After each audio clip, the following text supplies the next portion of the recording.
Assalamualaikum teman-teman semua. Selamat datang di channel Katanya Film.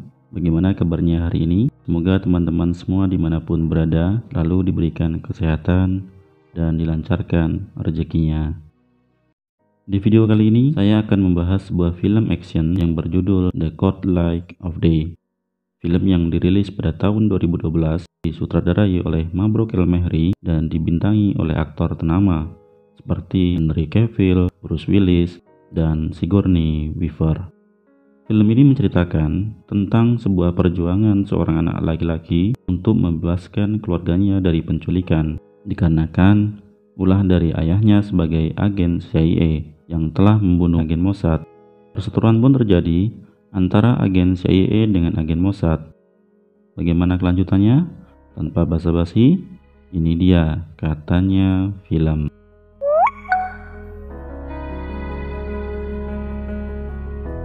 Film dimulai di bandara Spanyol. Di pintu kedatangan terlihat seorang lelaki bernama Will yang baru datang dari San Francisco. Rencananya dia akan liburan bersama keluarganya. Ayahnya bernama Martin sudah berada di ruang tunggu untuk menjemputnya. Kemudian mereka melanjutkan perjalanan. Di dalam mobil, Martin bercerita tentang pekerjaannya sebagai anggota paduan suara dan ahli Picasso. Tibalah mereka di sebuah pelabuhan, di mana ibu, adiknya Josh,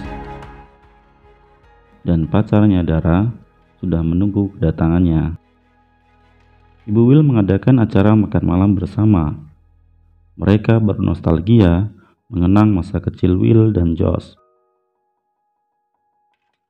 Suasana makan malam yang semula meriah mendadak berubah 180 derajat setelah Will mendapat kabar bahwa di kantornya sedang terjadi masalah. Dirinya meminta maaf kepada keluarganya karena tidak bisa berlama-lama bersama mereka.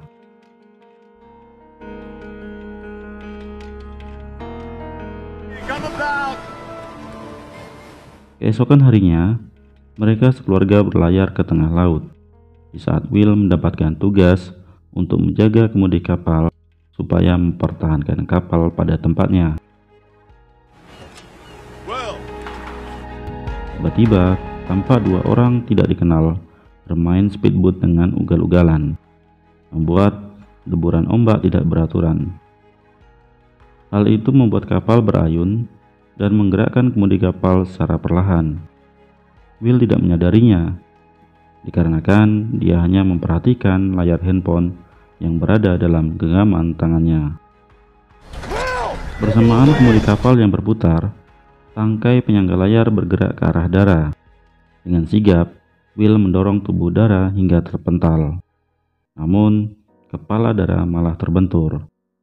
Martin marah kepada Will karena telah membahayakan nyawa orang lain. Lalu Martin membuang handphone Will ke laut. Adu mulut pun terjadi antara Will dan Martin. Will yang merasa kesal akhirnya pergi meninggalkan kapal lalu berenang ke tepian pantai menuju ke kota. Setelah Will pergi ke kota, suasana di kapal sudah aman terkendali. Hanya saja Martin dibuat risih dengan dua orang yang tadi mengendarai speedboat di sekitar kapal mereka. Kembalinya Will dari kota, sejauh mata memandang, dia tidak melihat kapalnya berada di sana. Dia bertanya ke semua orang yang ada di pantai, tapi tidak ada satupun yang mengerti ucapan Will.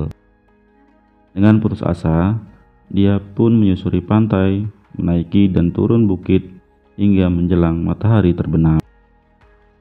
Sampai akhirnya dia melihat kapalnya lumayan jauh dari tempat semula. Dia berenang ke arah kapal, tapi tidak menemukan siapa-siapa di sana. Atas kejadian tersebut, Will melapor ke kantor polisi terdekat bahwa keluarganya sudah hilang, tapi tidak dianggap sama sekali oleh polisi yang bertugas.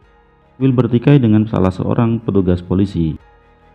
Kemudian datang Kapten Pizarro yang merupakan kepala polisi melerai mereka. Kapten Pizarro mengajaknya ke TKP. Sampainya di pantai, telah menunggu seorang lelaki Will terkejut saat lelaki itu membalikkan badannya, selip sepucuk pistol di balik pinggangnya. Dia merasa polisi dan lelaki itu sudah bekerja sama untuk menjebaknya. Dia melarikan diri menggunakan mobil polisi. Polisi mengejarnya dan menabrak mobil Will dari belakang hingga masuk ke jurang. Tiba-tiba, Martin datang tidak tahu dari mana. Martin menyerang dua orang polisi tersebut. Martin mengajak Will untuk masuk ke mobil dan meninggalkan lokasi. Saat dalam perjalanan, Will tersadar dari pingsannya. Martin menceritakan tentang siapa dirinya yang sebenarnya. Kalau dirinya bukanlah anggota paduan suara maupun ahli Picasso, melainkan seorang agen CIA. Handphone Martin berdering beberapa kali. Terdengar suara seorang wanita di ujung telepon.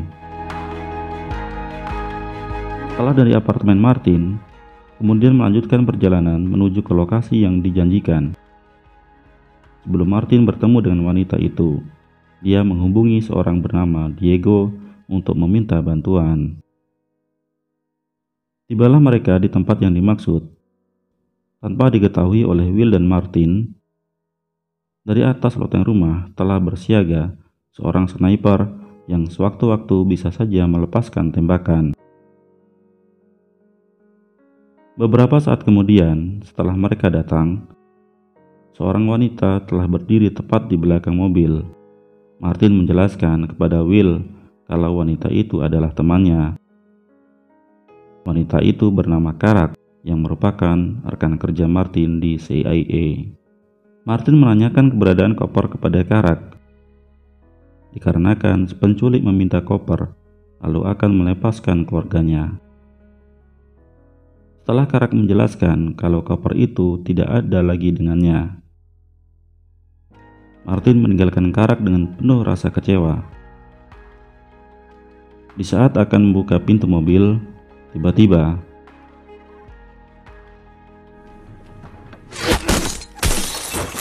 seorang sniper menembak tepat di dadanya.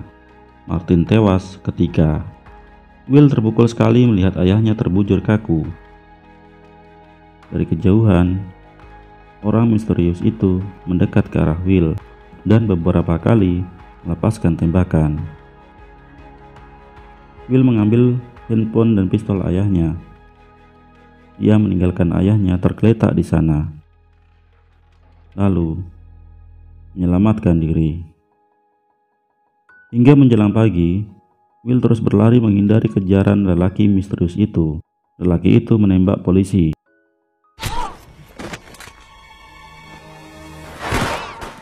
Tapi polisi yang lain mengira kalau Will yang membunuhnya. Sekarang Will sudah menjadi buronan polisi.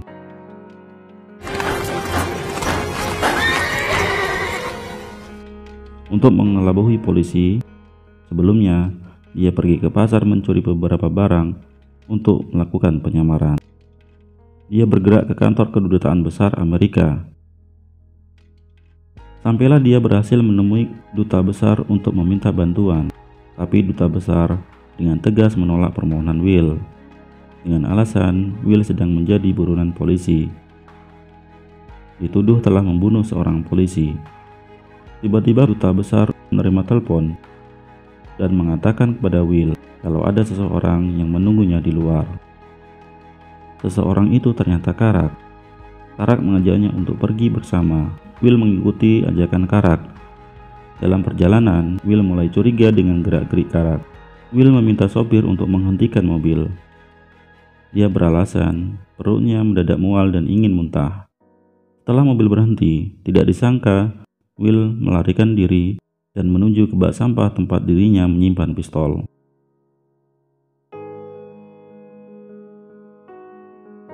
Will menaiki busway untuk menghindari kejaran polisi dan Karak, tapi insiden kembali terjadi.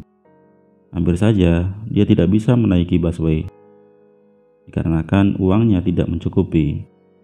Setelah mendapatkan tempat duduk, tiba-tiba si penculik menelpon dengan nomor yang tidak diketahui. Penculik itu meminta Will supaya untuk mengantarkan kopernya jam 6 sore di Puerto de Sol. Will menghubungi kontak bernama Diego, nama seseorang yang berada di daftar panggilan keluar. Tapi seorang wanita yang mengangkat teleponnya. Will meminta alamat Diego, kemudian menuju ke alamat yang sudah diberikan tadi. Tibalah Will di alamat tersebut, hanya bertemu dengan wanita yang bernama Lucia, merupakan keponakan dari Diego. Tiba-tiba dari balik pintu muncul seorang lelaki. Lelaki itu ternyata supirnya Karak.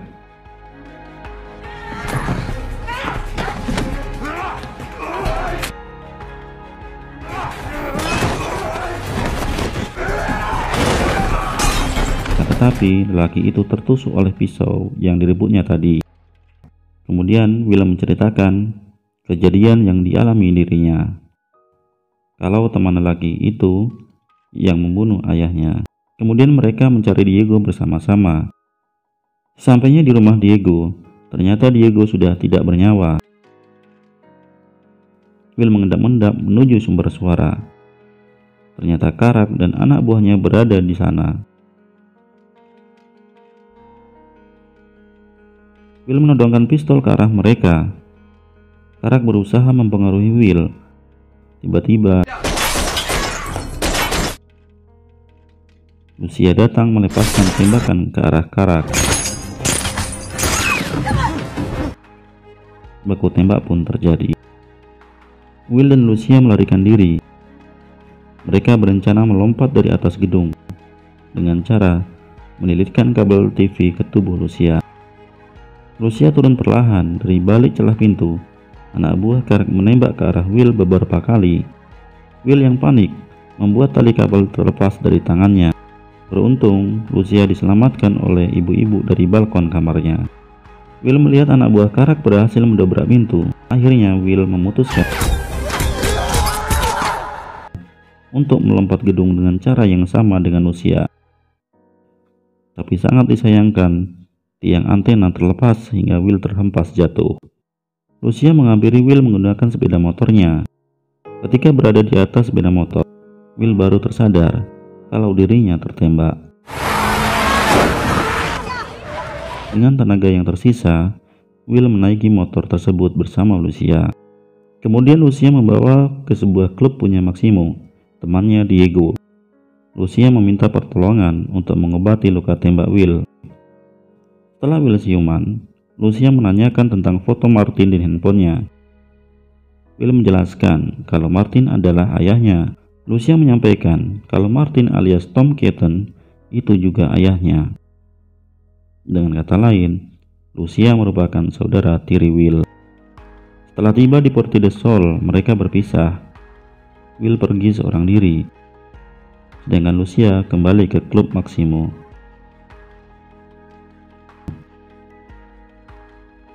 Di sebuah keramaian, Will bertemu dengan seorang lelaki. Lelaki tersebut ternyata yang pernah dia temui saat di kafe. Lelaki itu membawa Will ke sebuah rumah, lalu menginterogasinya. Lelaki itu menanyakan siapa yang membunuh ayahnya. Will menjelaskan kalau ayahnya dibunuh oleh rekan kerjanya sendiri. Kemudian lelaki itu mengeluarkan sebuah laptop dan menunjukkan rekaman CCTV di mana anak buahnya dibunuh oleh Martin. Kemudian Martin mengambil koper yang berisi data-data rahasia negara Israel.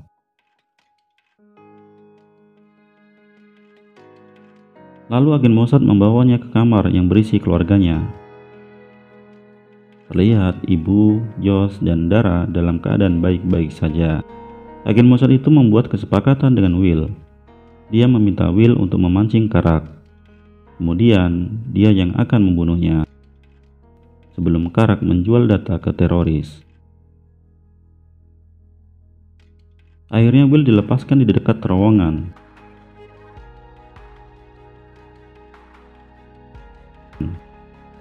Dia kembali ke klub mencari Lucia. Dia berencana untuk memancing Karak dengan cara menggunakan kartu kredit supaya bisa dilacak oleh Karak. Beberapa saat kemudian, anak buah Karak sudah berada di klub untuk mencari Will dan Lucia. Akan tetapi, berhasil ditangkap oleh anak buah Maximo. Mereka menginterogasinya, namun tidak ada petunjuk apapun yang didapat. Akhirnya Will memutuskan untuk membiarkan anak buah Karak melarikan diri. Kemudian mereka membuntutinya.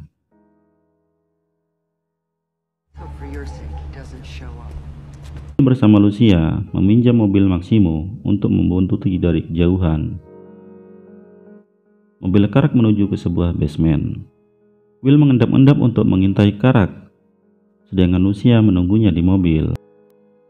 Ternyata Karak sedang melakukan transaksi penjualan data ke teroris. Will mengintainya dari kejauhan. Di saat Will sedang mengintai, Lucia diamankan oleh anak buah agen Mossad.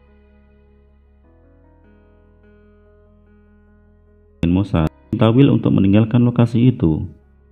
Namun Will bersikeras akan pergi setelah mendapatkan kopernya.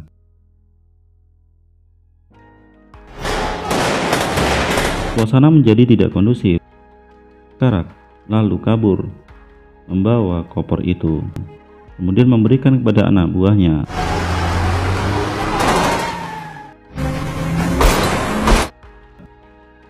Dari arah samping terlihat Will berlari dengan kencang, lalu melompat ke arah jendela mobil yang terbuka.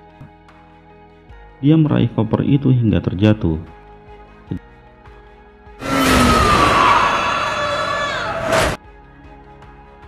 Anak buah Karak tewas seketika.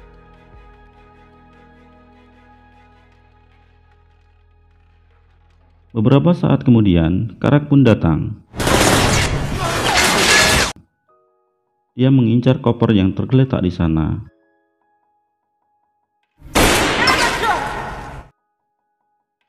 Karak berhasil merebut kopernya dan membawanya kabur. Kejar-kejaran di jalan raya pun terjadi.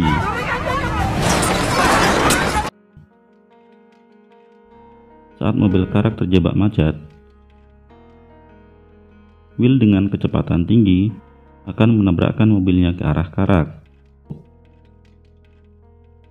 Karak turun dari mobil, lalu menembak Will membabi buta.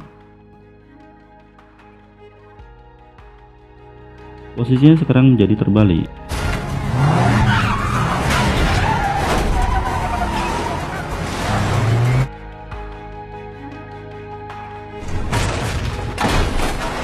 Hingga mobil Will oleng dan terhempas. Mobil Karak juga terpelanting. Lucia tidak sadarkan diri. Terlihat wajah Will penuh dengan luka. Karak menghampiri Will. Tiba-tiba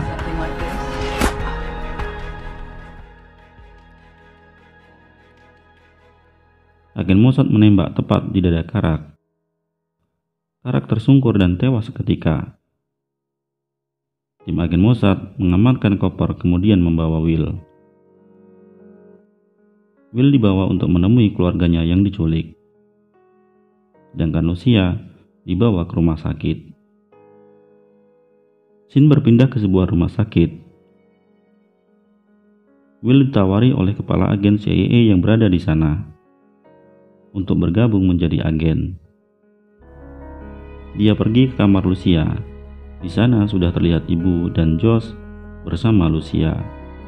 Dan film pun berakhir. Itu dia alur cerita film The Cold Light of Day. Insight yang bisa kita ambil adalah sayangilah keluargamu sepenuhnya, karena keluarga adalah harta yang paling berharga.